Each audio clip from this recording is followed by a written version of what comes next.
Այսօր մայիսի 1-ն է աշխատավորության օրը, գրեթե ակադեմիական ճշմարտություն է դարձել պնդումը, որ բանվոր դասակարգին եկել է փոխարինելու այսպես կոչված կրեատիվ, այսինքն ստեղծագործ դասակարգը, որը նոր տեխնոլոգիաների եւ նոր տնտեսության արդյունք է։ Կրեատիվ դասակարգը վաստակում է սեփական ուժերով, սեփական գրասենյակում։ Եկել է ոչ այնքան ֆրիլանսերների, որքան self-employed-ների ժամանակաշրջան, այսինքն ոչ թե մարդկանց, ովքեր մշտական աշխատանք չունեն եւ պատվերով են աշխատում, ոչ, նրանց ժամանակն էլ է անցել, այլ մարդկանց, ովքեր ծառայություններ մատուցելիս եւ ապրանք վաճառելիս ստեղծում են իրենց փոքր ընկերությունները։ Իրենք են իրենց գործի ու ճակատագրի տերը։ Պարզ է, որ Հայաստանում նոր դասակարգը դեռ փոքրաթիվ է, բայց պարզ է նաեւ, որ հենց նրանք են կազմելու մեծամասնություն, ինքնուրույն, սուվերեն, բայց գլոբալ տնտեսությանը ինտեգրված։ Ահա նոր հազարամյակի նոր աշխատավորը։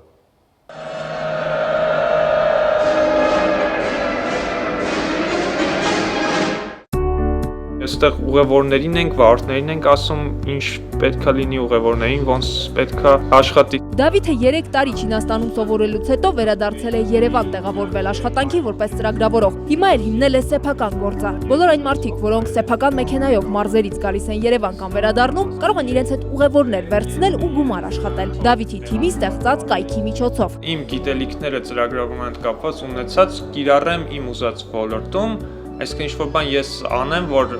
պակասը տեսնում եմ իմ շրջապատում, քաղաքում։ Սոցիալական արտարություն, համերաշխություն, արժանապատիվ աշխատանք, արժանապատիվ վարձատրություն։ Արմիությունների կոնֆեդերացիան այս կարգախոսներով ավանդական երթը այս տարի չի իրականացրել, հարգելով ապրիլյան պատերազմի զոհերի հիշատակը։ Աշխարհի ավելի քան 140 երկրում այսօր տոնում են աշխատավորների միջազգային օրը։ Ամեն ինչ սկսվեց 130 տարի առաջ։ 1886 թվականի մայիսի 1-ին Չիկագոյում մարդիկ դուրս էին եկել փողոց ու պահանջում էին, որ աշխատանքային օրը դառնա 8 ժամյա։ Խաղացույցն ավարտվեց ոստիկանության հետ բախումներով։ Զանգվածային ձերբակալություններին հաջորդեց ամենադաժան վճիռը, գործադուլի կազմակերպիչներին դատապարտեցին մահվան։ 3 տարի անց Փարիզի միջազգային կոնգրեսում որոշվեց մայիսի 1-ը հայտարարել աշխատավորների միջազգային օր։ Այն նշում էին նաև Սովետական միությունում։ Իրոք այն ժամանակ կարելի էր տոն համարել, որովհետև չկար գործազրկություն ընդհանրապես։ Եթե մեկը չէր աշխատում, այլ կյանք էր վարում, նրան խեղդելով տեղավորում էին աշխատանքի։ Մեկ ասում են ինձ զանգեցին եւ խնդրեցին, որ գնամ աշխատանքի։ Այդպիսի բան չի լինելու։ Մարդ չի զանգելու մարդկանց, ասելով որ եկեք հրամեցեք աշխատանքի, հագարակը պետք է լա։ Սովետական միության ինդուստրիալ տնտեսության փոխարեն պոստինդուստրիալիզմ, շուկայական նոր հարաբերություններով։ Տիրապետում եմ C# HTML CSS ծրագրավորման լեզուներին։ Իմ մասին ինֆորմացիան լրացրել եմ LinkedIn-ում, որպեսզի ապագա գործատուներս իմանան։ Ակտուալ չէ դիպլոմով նույնիսկ կարմիր նստել, թախտին սպասել բախտին։ Ժամանակակից ընկերությունների մարդկային ռեսուրսների կառավարման բաժինները ձեր մասին կարող են իմանալ նաև օնլայն տիրույթում։ Ժամանակակից տեխնոլոգիաները հնարավորություն են տալիս աշխատել ոչ միայն ծրագրավորողներին։ Դրանք այն աշխատանքի գործիքներն են, որոնք ճիշտ օգտագործելու դեպքում դառնում են մի ամբողջ օֆիս, որտեղ դու ես փոխեկավարը ու աշխատողը։ Մինչև 21-րդ դարը ընդունված նորմեր մասնագիտական հարգանքի արժանանալու համար մարդը պետք է մի քանի տասնամյակ աշխատել մեկ տեղում։ Հիմա հակառակն է, ապագա գործատուի ներկայացվելիք CV-ի մեջ որքան շատ աշխատատեղ նշեք, այնքան շատ են ձեր առավելությունները եւ մեծ է նոր պաշտոններ զբաղեցնելու հնարավորությունը։ Լուսինեն մասնագիտությամբ լեզվաբան է, սովորել է նաև Միացյալ Նահանգներում, ավելի քան 10 տարվա աշխատանքային փորձ ունի, սկզբում աշխատել է թարգմանիչ, հիմա էլ հասարակության հետ կապերի պատասխանատու է։ Պես մշտական աշխատանք, սա 5-րդ աշխատանքն է, բայց միաժամանակ ներկա պահին նույնիսկ ես աշխատում եմ մի քանի գործատուների համար։ Տեղեկատվություն եւ կապ, ֆինանսական եւ ապահովագրական գործունեություն, հանքագործական արդյունաբերություն եւ բացանքերի շահագործում։ Ամենավճարունակ ու բարձր վարձատրող ոլորտները հիմա այս 3-ն են համարվում։ Միայն դիպլոմը քիչ է, հավակնում եք բարձրանալ կարիերայի աստիճաններով, ստանալ բարձր աշխատավարձ, տիրապետեք նաև նեղ մասնագիտական գիտելիքներին ու հմտություններին։ Արևմտյան այս մոդելով են առաջնորդվում նաև հայաստանյան հեղինակավոր ընկերությունները։ Աշխատողները լա, մենք նրանց կոչում ենք սպիտակ օծիկավորները կամ գաբույտ օծիկավորները,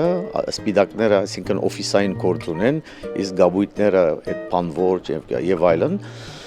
Ուրեմն այնտեղ բոլորի մագարտակով արդեն կա մրցակցություն։ Կարենը 10 տարի բանվորական ծառայություններ է առաջարկում։ Նույնիսկ այն ոլորտում, որտեղ թվում է, թե կարևորը ֆիզիկական ուժն է, պետք է կարողանալ դիմանալ մրցակցությանը, մատուցել որակյալ ծառայություններ եւ աշխատել բարեխիղճ ու ամենակարևորը խելքով։ Հեքիաթների մեջ ամենակ լինում երկնքից փողեր։ Հայաստանում կարան մարդիկ գործ ստեղծեն, հնարավոր է մարդիկ գործ ստեղծեն, սա էլ իմ գործիքն է, հեռախոսը, որ սրանով աշխատում եմ, սրանով ստեղծում եմ։ Պոստինդուստրիալ ժամանակը ճկուն եւ մրցունակ անհատներինն է։ Կառավարությունը աջակցողի դերում է, օգնում է անմրցունակներին։ Մեր հիմնական խնդիրը այսօր զբաղվածության ոլորտում վարվող քաղաքականության շրջանակներում դա առաջին հերթին աշխատաշուկայում անմրցունակ անձանց մրցունակությունը բարձրացնելը եւ նրանց զբաղվածությամբ ապահովելն է։ Երկու ուղղություն ունենք ծրագրերի, առաջինը դա կայուն զբաղվածություն ապահովող ծրագրերն են, երկրորդը ժամանակավոր զբաղվածություն ապահովող։ Անմրցունակ են համարվում երկարատև գործազուրկները, երեխայի խնամքի արձակուրդից հետո աշխատաշուկա վերադառնալու ցանկություն ունեցողները եւ պարտադիր զինվորական ծառայությունն ավարտածները։ Աշխատաշուկայի խորհրդատուները հեռանկար փնտրող անձանց հորդորում են չբավարարվել կարճաժամկետ առաջարկներով, որքան էլ դրանք գրավիչ թվան։ Գործերը կարող են լալ դիստենսով։ Պետքությունը չի գա, որ մարդիկ գնան ճամփորդեն եւ այլն,